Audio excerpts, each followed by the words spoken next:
First of all, it's an absolute pleasure to be at this amazing conference. This is the second year I've been here, and it is by far the best conference I've been to, organised by Sophion. It's absolutely brilliant, and thank you to everyone that's been involved with it, Duncan, Damien, and all the other people. Absolutely brilliant conference, and it's just been great. Science has been great. Even for non-channel people, it's a great conference. So without any more ado, let's get on to what I'm talking about today. So today's focus of this presentation is about an ion channel that most people in the drug development industry know rather well. The ion channel encoded by ether-a-go-go-related genes, or ERG genes, is a major part of the drug development program because of its important role in the heart. It's an important repolarizing mechanism in the heart, and therefore all drug development programs have an ERG assay, probably using the Q-patch or the Cube or the whatever they're all called, and high throughput screening, safety toxicology is very important. But today I'm going to illustrate for you an under-known, poorly known role for these ion channels in other parts of the body. Indeed, they're not just an affair of the heart. You see what I've done there? It's amazing, isn't it? So the way that this is going to go, I am going to present the biophysical and molecular features of these marvelous ion channels, a little bit of background, talk about the role in the heart, and then for the last 2/3 of the time, I will then talk about this other role. So here is a diagram that I stole from Alistair and Emma. I didn't know they were going to do this. I did, because last time we met, we did this. But here is the potassium channel sort of dendrogram, and I'm talking about these ones up here, the ether-a-go-go related genes. Everyone knows that it's called ether-a-go-go because if you mutate the ether-a-go-go gene, then fruit flies, given ether, their legs kick out like a go-go dancer. But no one actually knows what a go-go dancer is, so that's kind of ruined it. But there are these orthologs, or these relative genes called ERG genes. ERG 1, 2, and 3 are now boringly called KCNH2, 6, and 7. It's a duller world all of a sudden. And they encode for these proteins, Kv11.1, 11.2, and 11.3. So the genes are those are they, and they form tetramers.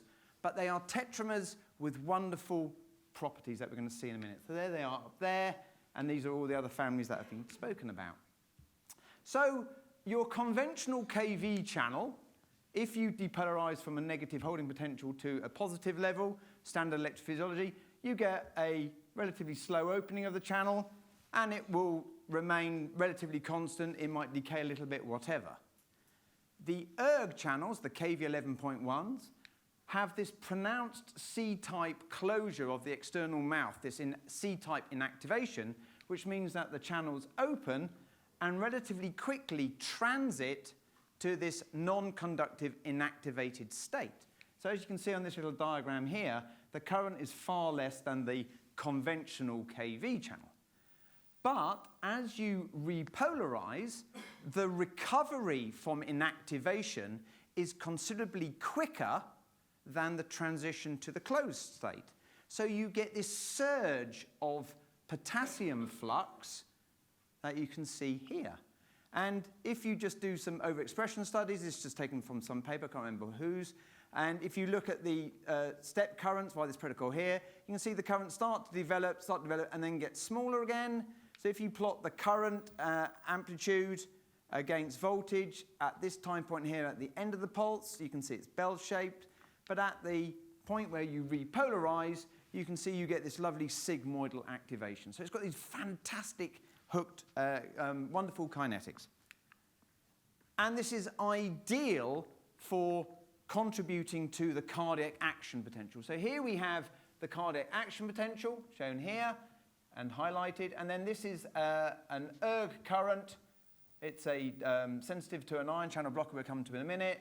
But this is, you can see the waveform. So you've got this surge of outward potassium movement, and therefore it contributes to the late repolarizing phase of the cardiac action potential. And here we see a lovely collection of ion channels in either the atria or the ventricles. We've heard about other ones today that are just in the atria. But here is a sort of standard sort of third-year undergraduate sort of smorgasbord of ion channels, all represented. And here's the erg channels, just to highlight that they're in both chambers of the heart. And there are two main isoforms of erg1. There is this longer one, erg1a, or long erg, as it's often called. And you have the shorter form, far shorter, as you can see.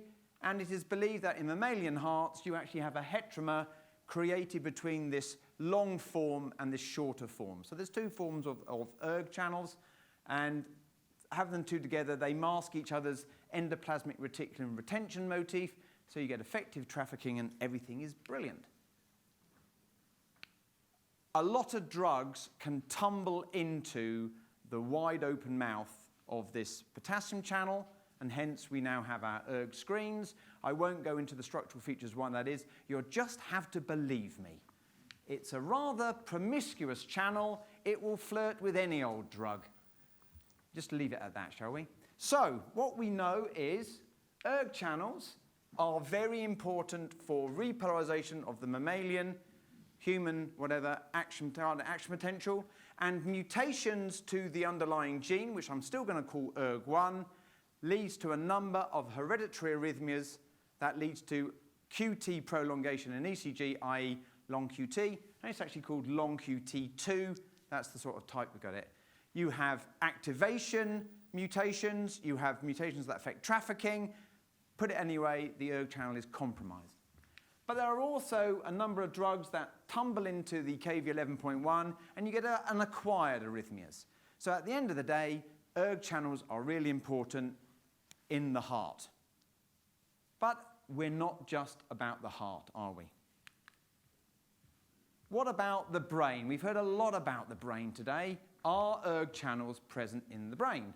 Now, quite nicely, lots of nerves, and in this case microglia, express erg2 and 3. They express the other gene, not erg1, that's found in the heart.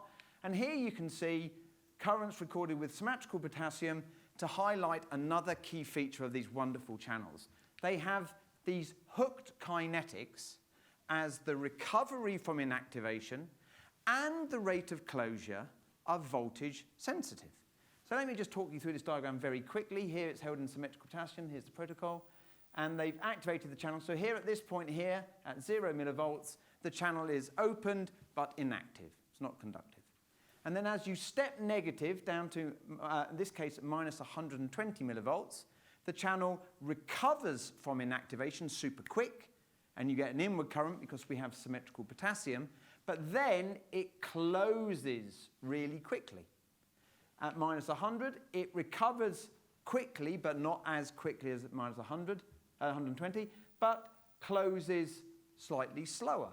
And then when we get to this voltage here, it takes quite a while to recover from inactivation, but it doesn't close very much at all. So that's the other feature I'd like you to remember, these hooked kinetics because of the voltage-dependent properties as it transits between inactive state, closed state, and open state. So anyway, they're there in microglia. But that's great. But you haven't come along today to hear a talk about nerves and hearts, have you? We know you haven't, because you want to know about smooth muscle. Everyone knows that the smooth muscle is the most important cell type in the body. If the blood vessels go into your heart pack up, or your brain, they pack up, then those wonderful nerves and cardiac myocytes don't work. So smooth muscle cells are the most important cells in the body. That is a fact. And there are two types. There is the multi-unit, shown here, represented by blood vessels or airways, where they are all innervated by nerves, in this case sort of sympathetic varicosities. Or you've got the single unit, represented by bladder, urethra, GI tract, uterus, etc., where you tend to have interconnected cells and then one innervation. And smooth muscle cells have a life of themselves. They have their own inherent rhythmicity. So if we ignore this one here, which is an artery, which is really dull, it just sits there. You have to provoke it, in this case with phenylephrine. You can see you get a nice contraction. Then when you wash out, it sits there all day long doing nothing. It's boring. But if you look at other non-vascular smooth muscle, they have a life of themselves. Look at the uterus here. This is a recording from our laboratory. Contractions. All we've done is we've stretched it. We've put it under tension, and you can see you get these lovely phasic contractions.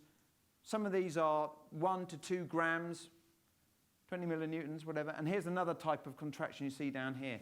What about the bladder? You can see we have spontaneous activity that has various types of waveforms, either these bursts or this regular phasic activity. But they all have the activity as the GI tract does and does whatever.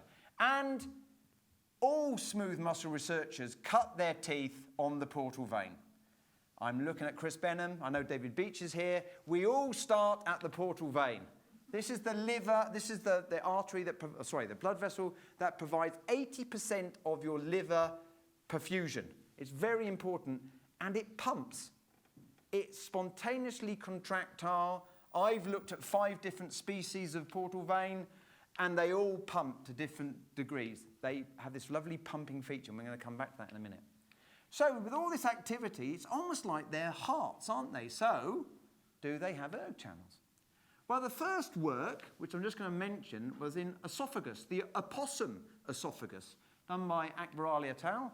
And here you can see some lovely hooked currents, look, that are blocked by E4031. This is a well-known erg channel blocker, specific erg channel blocker, an open erg channel blocker, actually. And also this drug cisapride, which was a bowel-moving agent that's got removed from the market because, guess what? It blocks erg channels. And there you go. You can see it's wiped out there. And here is some almost magically looking erg staining, KV11.1 staining. So there we go. And we have to cite this first work. But we're not going to talk about that. We're going to talk about our work. And so in 2001, I was lucky enough to be in the laboratory of Bert Horowitz in the University of Nevada in Reno. And we speculated, hey, if this erg channel is so important in the heart and apparently in the brain, what about smooth muscle? And we started off in a paper that was then published in 2002. And as you can see, Sasuma Oya, who spoke earlier, was the main driver of this work, the main molecular biologist. And we started off with the portal vein. And now most people say, of all the muscles to look at, why did you look at the portal vein? The answer is, we were working on mice, and I'm not blessed with the biggest fingers in the world. I have got stubby little sausages, and I had to work with something I could find. And I know where the portal vein is. You find the liver, look backwards, way! So that's why we started the portal vein. Pure serendipity, but it was a good place to start. So Susumu did PCR, and you can see he's got primers, positive controls, and look, it expresses ERG1, and then the 2 isoforms are present there, brain, heart, but also in the portal vein. He then collected a pool of single smooth muscle cells from the portal vein, and again, you've got great staining. And then the quantitative PCR down here, you can see you've got a lot of ERG1 and none of the other, there's none of the ERG2 or ERG3. So you've got good expression. He also did immunocytochemistry, and he got lovely membrane staining, and then it was handed over to the patch monkey, and I did some electrophysiology, and I astounded myself, because look at that beautiful current. Symmetrical potassium, voltage-dependent kinetics, as the cell held at 0 millivolts in symmetrical potassium. As we step down to minus 120, the channels recover from inactivation, so we get this large inward current that then decay almost instantly. But when we get to something like minus 60, you can say it's slower to open, pardon me, and then it stays relatively constant. And you can see at this potential here, minus 20, it's actually a sustained current. And I plotted the kinetics. Here is the time to peak, the recovery from inactivation, voltage dependent, and then the time to decay fitted by a mono exponential, voltage dependent. Fantastic hook currents. Are they erg channels? Yes, they are, look. Wiped out by E4031, and being a good old pharmacologist, I did a concentration effect curve. Manual patch clamp, concentration effect curve. So there you go, Sophion. I was doing it before your cubes came along. Just took me about 9 months, but so it's an erg channel. Now, more recently, I came back to St. George's in London. I got a grant to work with this, and poor old Shuk Yin Young, who I believe did a PhD with Alistair, so it worked near Alistair, that would do. She came to me as my first ever postdoc, and we were doing all these mad experiments. And what this slide just shows, recording currents with symmetrical potassium is quite unphysiological. It's kind of irrelevant, really. So we did perforated patch recordings, and what we saw is we did ruptured patch and perforated patch under normal sort of quasi-physiological conditions, and we got these smaller outward currents, but again, the marked hooked kinetics when you repolarize. And actually, when you look at the kinetics of what we generated under quasi-physiological conditions and what we got in that 2002 paper, you can see the kinetics of recovery and decay are very, very similar. Okay, so what about functional effects of these ERG channels? We know that if you block an ERG channel in the heart, you get prolongation of the cardiac action potential that could lead to torsade de Poix type ECG, so it's very deleterious. But what about in our smooth muscles? So if we start over with the portal vein, here we have a portal vein contracting by itself, and you can see that when we add 1 micromolar E4031, we also did dofetilide, you get a prolongation of the duration of these contractions and the interval, so it gets bigger and slows a bit. But what about the original esophagus paper, Akbarali et al.? Look, increasing concentrations, you've taken a quiescent bit of muscle strip, it starts to spike. And then if we look in the bovine epididymis, when it's contractile, this is work by Mu et al. In 2002, you add the ERG blocker, nice low concentration, increased contractility. A different part of the epididymis you can see here. And if you've got a segment of epididymis that's actually quiescent, blocking ERG channels makes them come alive. Down here, human jejunum, look, increased activity, and then it actually fuses. And over here, work in the gallbladder by Mark Nelson and colleagues. You can see some sharp microelectro recordings, pronounced depolarizations that then fuse into this massive activity. So take-home message, ERG channel blockers have pronounced effects on visceral smooth muscle. So let's do a case study. Let's talk about the myometrium, the uterus. And so again, thank you, Susumi, quantitative PCR, mouse uterus, and he identified that ERG was present, and we looked at 2 other ones that the myometrial mafia think are good modulators, and you can see that the transcript levels of this ERG1A is similar to BKCA or KB4.3, so a good reference point. And we also looked at some of these subunits, these proteins that regulate the trafficking and biophysical properties of various KV channels. And they are called KCNE, those are the genes. There's 5 of them. You can see that they're expressed, and that's all great. So what about the functional effects? Well, you can see here, I've used 3 different drugs, 2 open channel blockers, dofetilide and E4031, and a closed channel toxin from Tel Aviv. So thank you, Bernard. Thank you. Could have brought it with you. And you can see I've got the uterus contracting away. We've put it on. Fantastic increase in amplitude, speeds it all up. And actually, if you then add oxytocin here, you get fused contractions. Really marked effects. And you can see the mean data down here. So that was a really interesting observation. And everyone's happy at this point. But we thought, OK, what happens at pregnancy when the baby needs to be removed and kicked out into the world like a recalcitrant teenager? I've had enough of you, get out. So we want the smooth muscle to be more contractile. Are there still ERG channels functionally relevant in late pregnancy? And the answer is no. They've disappeared. So here is taken from a mouse that was pregnant, and you can see that the vehicle, dofetilide, no effect. We did this many times, dofetilide, E4031, no effect, no effect. An ERG activator, no effect, no effect. But a mouse that had delivered in the night, we got there about 2 or 3 hours later, this one here, it responded to dofetilide straight away. So we lose all ERG functionality at late pregnancy. This is a really amazing observation. And this was coincident with my inability to record dofetilide-sensitive hooked currents in late pregnant, in smooth muscle cells from late pregnant rats. So here is a non-pregnant myometrius smooth muscle cell. I've isolated the smooth muscle cells, done the recording, and these are all dofetilide-sensitive hooked currents. We've got bigger cells in late pregnant smooth muscle cells, but there's no dofetilide sensitivity at all. It's all gone. What's the molecular mechanism? Well, Susumu looked at transcript levels, they didn't change. He looked at protein levels. Didn't change. ERG didn't change. But then when you look at KCNE2, the expression of KCNE2 skyrockets.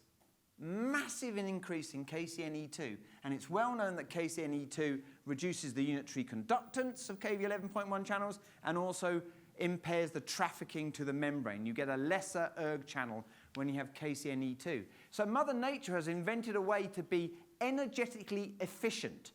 Instead of changing the expression levels of a tetrameric potassium channel, she changes the abundance and expression of a 100 amino acid auxiliary subunit that can then silence. Oh, I've got the walk. So there's the paper, and it's brilliant. But recently, 2014, Helena Parkinson's group in Australia showed exactly the same stuff in human. Here it is, non-labouring humans, dofetilide produces big effects and currents.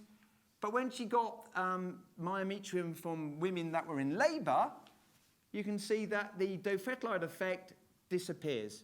So she saw exactly the same that we saw, and it was coincident with an increase in KCNE2 levels. So there's a functional relevance in the human world. And she actually saw that women with low BMI, dofetilide had no effect at late pregnancy, but women with high BMI, dofetilide still worked. So there seems to be some effect of BMI, an association BMI and ERG effects. I'll skip that because I've got the look. And so finally, what about the most important smooth muscle? Especially if you're a middle-aged man. The bladder. You're all saying the bladder. Well, the bladder twitches away. And so what we've recently shown is bladder expresses KCNH2, ERG1, not the other ones. And there's the positive controls.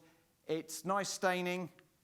We've got, you've got a hyperpolarization activated cation current, HCN channel current in these smooth muscle cells. But buried in just here, there is an E4031 sensitive current that you can see down here. It's a bit tricky, it's subtractive work, but it's also got those Hut kinetics. And when you then add an ERG channel blocker to some strips of rat bladder, you can see this massive effect on contractile activity. Absolutely huge. We looked at E4031, different concentrations. We looked at dofetilide, different concentrations. We did it with the nerves blocked with tetrodotoxin. We did it with the mucosa, the urothelium removed. Everything works, and here's some effects on low frequency of stimulation being enhanced by these ERG blockers. So, to conclude, smooth muscle cells have an identity crisis. They think they are cardiac myocytes. The portal vein, for instance, expresses nearly every single ion channel that you find in ventricular myocytes, including fast sodium currents, HCN channels, ERG channels, Kv7.1. They express ERG1 and they exhibit E4031 sensitive currents with Hut kinetics. E4031 dofetilide augments spontaneous contraction considerably and stimulate quiescent segments to contract. These are all the different papers that I've found. And more recently, Mike Davis's group in Missouri have shown that mouse and human lymphatic vessels also express ERG channels, and they regulate the pumping. So finally, none of this work has been directly funded. I have got away with it, to be honest. And I'd like to thank the British Heart Foundation and Action Medical Research for allowing me to play. I should really help Susumu over there, Vincenzo Baresi, who's gone back to Naples, poor old Shuki, who, whatever, some youngsters who were involved with it. Recently, Zaina finished off the work that Alice started. And this work would not have happened without the inquiring and generous mind of a very great man who sadly left this game. So this whole talk is dedicated to Bert Horowitz. For those who know him, an absolute gentleman, allowed you to play, superstar, and it's in his memory. Thank you very much, folks. We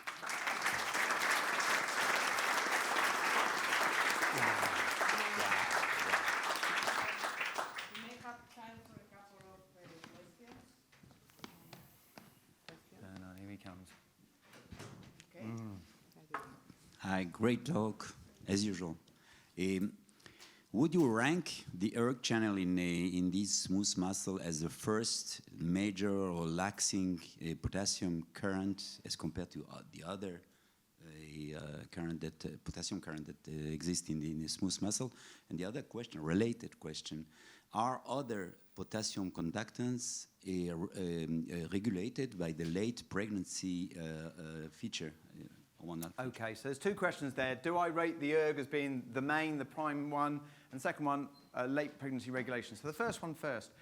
In terms of the effect of potassium channel blockers, over the years I've been doing this, the biggest effects by far are with ERG channel blockers. Be they in a bladder, be they in the uterus, be they in the portal vein, they are huge. But not in an artery. ERG channels have a different role in arteries. They are expressed, but they don't seem to play. So in arteries, ignore. But visceral smooth muscle, ERG channels seem to be the major players. Massive effects. In terms of the influence of maybe the sex hormone environment, we've just discovered that KV7 channels pop in and out of the membrane regulated by estrogen, and Zaina has a poster about these KV7 channels in the rat bladder at this meeting, so please look at that. But bar pregnancy, I don't know. Great talk, Iain. I'm not quite sure where to sort of start, really, but I think you've convinced us that the ERG channels are more than an affair of the heart. I'm not a very bright person, as you know well. I'm also very gynecologically challenged, as in there's structures I've never been able to find, apparently. Most men haven't. Well, exactly. So that'll make 50% of the population then.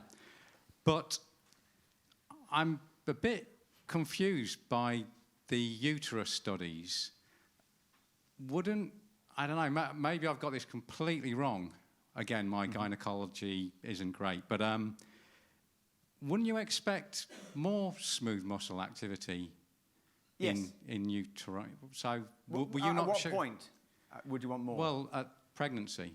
Yes, there is. It's more frequent. Sorry, not at pregnancy, at birth. Yes, it is. Yeah. It is more, but it's also the smooth muscle itself is holding the tension, and then it's being directed towards the relaxed cervix and the other muscles where it is more contractile at that point. And we think it's because one of the contributors is the loss of ERG channels. They've stopped calming things down, and you've got a more frequent contractions and they're larger as well. Okay, thank you.